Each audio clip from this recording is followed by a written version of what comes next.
ಎಲ್ಲ ನನ್ನ ಪ್ರೀತಿಯ ಗುರುರಾಯರ ಭಕ್ತರಿಗೆ ನನ್ನ ನಮಸ್ಕಾರಗಳು. ರಾಯರ ಪೂಜೆಗೆ ಗುರುವಾರ ಶುಭ ದಿನ. ಮಡಿಯಿಂದ ಪೂಜಾ ಸ್ಥಳವನ್ನು ಸ್ವಚ್ಛಗೊಳಿಸಿ ರಂಗೋಲಿಯನ್ನು ಹಾಕಿ ಮನೆಯ ಮೇಲೆ ರಾಯರ ವಿಗ್ರಹ ಫೋಟೋವನ್ನು ಇಡಿ.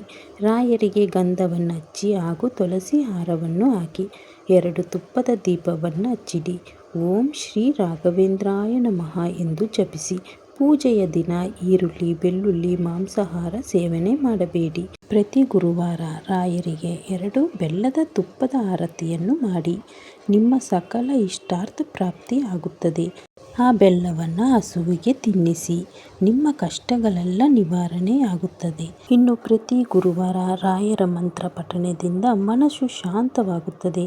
ಚಿಂತೆ, ಭಯ ಮತ್ತು ಅಶಾಂತಿಯು ಕಡಿಮೆಯಾಗುತ್ತದೆ. ಇಷ್ಟಾರ್ಥ ಪ್ರಾಪ್ತಿಯಾಗುತ್ತದೆ. ಇನ್ನು ರಾಯರ ವಾರ ಗುರುವಾರ ಉಪವಾಸ ವ್ರತ ಆಚರಿಸುವುದರಿಂದ ಸಂಪತ್ತು, ಸಮೃದ್ಧಿ ಮತ್ತು ಶಾಂತಿ ಲಭಿಸುತ್ತದೆ. ಗುರುವಾರದಂದು ಪೂಜೆ, ವ್ರತ ಮಾಡುವುದರಿಂದ ಸಮಸ್ಯೆಗಳು ನಿವಾರಣೆಯಾಗುತ್ತದೆ. ಈ ವ್ರತ ಮಾಡುವುದರಿಂದ ಮನೆಯಲ್ಲಿ ಧನ ಲಾಭ ಮತ್ತು ಮಂಗಳಕರವನ್ನು ತರುತ್ತದೆ.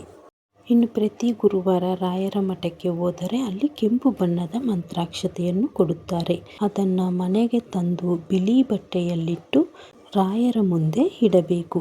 ಯಾವುದೇ ಕೆಲಸವನ್ನು ಆರಂಭಿಸುವ ಮುನ್ನ 2 ಕಾಲು ಮಂತ್ರಾಕ್ಷತೆಯನ್ನು ತಲೆಯ ಮೇಲೆ ಇಟ್ಟುಕೊಂಡರೆ ಆ ಕೆಲಸದಲ್ಲಿ ಶುಭವಾಗುತ್ತದೆ. ಇನ್ನು ಗುರುವಾರ ಉಪವಾಸದಿಂದ ವ್ಯಕ್ತಿಯು ಕೆಲಸದ ಕ್ಷೇತ್ರದಲ್ಲಿ ಪ್ರಗತಿಯನ್ನು ಪಡೆಯುತ್ತಾನೆ. ಕೆಲವೊಮ್ಮೆ ನಾವು ಎಷ್ಟೇ ಶ್ರಮ ವಹಿಸಿದರೂ ನಾವು ಮಾಡುವ ಆ ಉದ್ಯೋಗದಲ್ಲಿ ನಮಗೆ ಯಾವುದೇ ರೀತಿಯ ಪ್ರಗತಿ ಕಾಣುವುದಿಲ್ಲ. ಆ ಸಂದರ್ಭದಲ್ಲಿ ನೀವು ಗುರುವಾರದ ದಿನದಂದು ತಪ್ಪದೆ ವ್ರತವನ್ನು ಆಚರಣೆ ಮಾಡಿ.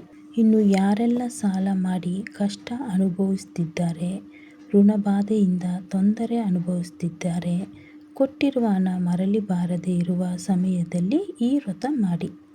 ಪ್ರತಿ ಗುರುವಾರ ಮಡಿಯಿಂದ ಪೂಜಾ ಸ್ಥಳವನ್ನು ಸ್ವಚ್ಛಗೊಳಿಸಿ ರಂಗೋಲಿ ಹಾಕಿ. ರಾಯರ ಫೋಟೋ ವಿಗ್ರಹವಿದ್ದರೆ ರಾಯರಿಗೆ ಗಂಧವನ್ನು ಹಚ್ಚಿ, ತುಳಸಿ ಹಾರವನ್ನು ಹಾಕಿ 2 ತುಪ್ಪದ ದೀಪವನ್ನು ಹಚ್ಚಿ. ಅರಿಶಿನ ಬಟ್ಟೆಯಲ್ಲಿ 1 ರೂಪಾಯಿ ನಾಣ್ಯವನ್ನು 11 ನಾಣ್ಯವನ್ನಿಟ್ಟು ಅದಕ್ಕೆ ಸ್ವಲ್ಪ ಗಂಧವನ್ನು ಹಚ್ಚಿ, ಸ್ವಲ್ಪ ಪಚ್ಚೆ ಕರ್ಪೂರ, ತುಳಸಿಯನ್ನು ಇಟ್ಟು ನಿಮ್ಮ ಕಷ್ಟವನ್ನು ರಾಯರ ಬಳಿ ಹೇಳ್ಕೊಳ್ಳಿ. ಈ ವ್ರತವನ್ನು 11 ಗುರುವಾರಗಳು ನೀವು ಮಾಡಬೇಕು. ಅದಕ್ಕೆ ದೀಪ, ಧೂಪ, ಆರತಿಯನ್ನು ಮಾಡಬೇಕು. 11ನೇ ಗುರುವಾರ ನೀವು ತೆಗೆದಿಟ್ಟ ಹಣವನ್ನು ನಿರ್ಗತರಿಗೆ ಹಂಚಿ. ನಿಮ್ಮ ಕಷ್ಟಗಳು, ಸಾಲಗಳು ಬೇಗನೆ ಕಳೆಯುತ್ತದೆ. ಅಷ್ಟೊಂದು ಶಕ್ತಿ ಇದೆ ಈ ವ್ರತಕ್ಕೆ. ರಾಯರ ಮೇಲೆ ನಂಬಿಕೆ ಇಟ್ಟು ಪ್ರತಿ ಗುರುವಾರ ಸರಳವಾದ ರಾಯರ ಸೇವೆಯನ್ನು ಮಾಡಿ. ಖಂಡಿತವಾಗಲೂ ರಾಯರು ಕರುಣೆ ತೋರಿಸ್ತಾರೆ. ನಿಮ್ಮ ಎಲ್ಲ ಕಷ್ಟಗಳನ್ನು ರಾಯರು ನೋಡ್ಕೊಳ್ತಾರೆ. ನಮ್ಮ ರಾಯರು ಬೇಡಿದ ವರವನ್ನು ಕೊಡುವ ಕರುಣಾಮಯಿಗಳು. ರಾಯರಿದ್ದಾರೆ, ರಾಯರಿದ್ದಾರೆ. ಪೂಜ್ಯಾಯ ರಾಘವೇಂದ್ರಾಯ ಸತ್ಯಧರ್ಮ ರಥಾಯ ಚ ಭಜತಾಂ ಕಲ್ಪವೃಕ್ಷಾಯ ನಮತಾಂ ಕಾಮಧೇನುವೇ. ರಾಯರಿದ್ದಾರೆ. ರಾಯರ ಆಶೀರ್ವಾದ ಸದಾ ಎಲ್ಲರ ಮೇಲೆ ಇರಲಿ. ಎಲ್ಲರಿಗೂ ನಮಸ್ಕಾರ.